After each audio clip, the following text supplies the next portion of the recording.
have been called by God and we've been chosen for this hour. We are no better than anyone else. We're no better than any other denomination, except we have been called by His name.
Can I preach a little while here?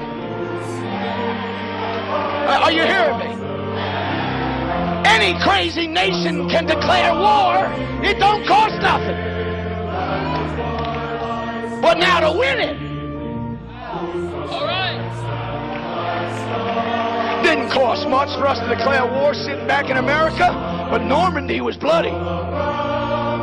Okinawa was a disaster.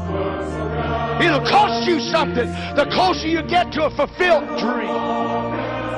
You're not getting what I'm trying to tell you. God has given us fresh vision, fresh oil, fresh dream, fresh hopes, fresh desires. That before your dream becomes real, you're going to have to deal with some nightmares. For the dream is your destiny. Your dream tells you where you're going. Your nightmare is your pathway to it.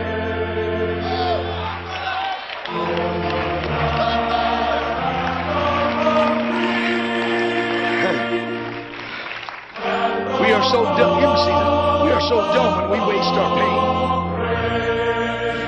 When we waste our problems on ourselves. Paul said that our light affliction works for us a more exceeding eternal weight of glory. Watch. While we look not at the things which are seen, but the things which are unseen. For the things which are seen are temporal. The things which are unseen are eternal. What is he saying? Your affliction, your problem, your adversity will not work for you as long as you keep looking at the problem. You've got to go beyond it. You've got to come oblivious to the obvious. You've got to somehow see beyond what is now and realize your dream is greater than the nightmare. The nightmare is just a pathway. The dream is your destiny.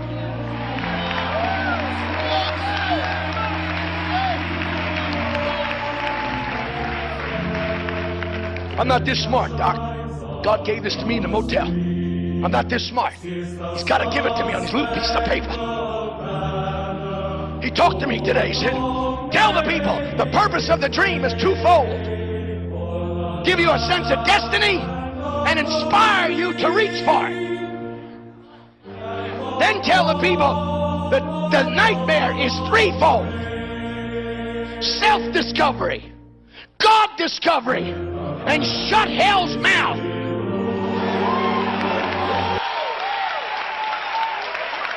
That's the only reason God let the devil mess with Job.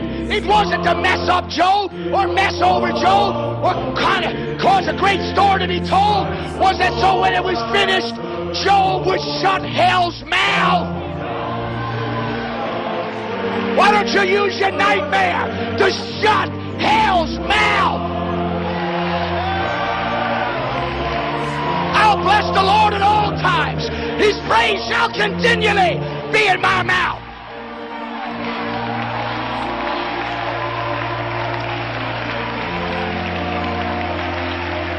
Oh my.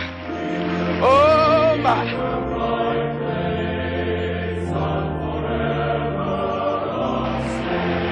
The closer you get to your miracle, the tougher it gets.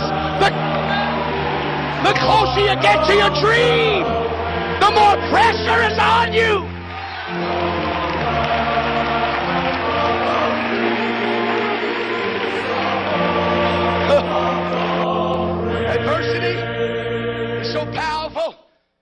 causes many to achieve, others to concede, and others to settle for less than enough. Please hear this statement. If you don't remember anything else I said, remember this. When I was raised in New York City, they used to give you this little cliche in school. Now, Jeffrey, anything worth doing is worth doing right or worth doing well. Well, I've got a revelation for those guys. I'm going to give you a new one. Anything worth doing is worth failing over. You didn't hear me.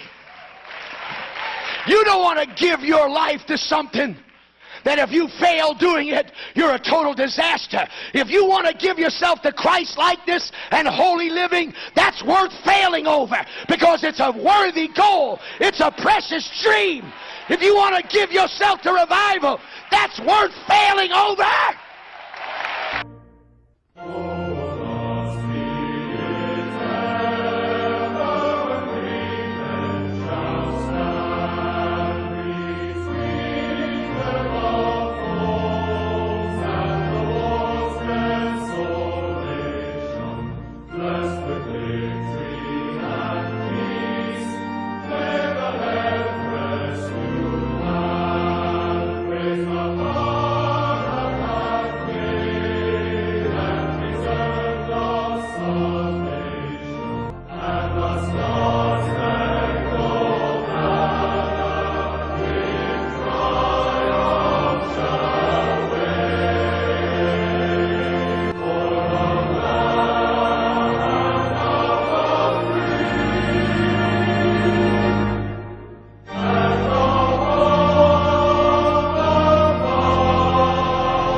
In Jude, we find him writing in verse 3, I wanted to write of our common salvation.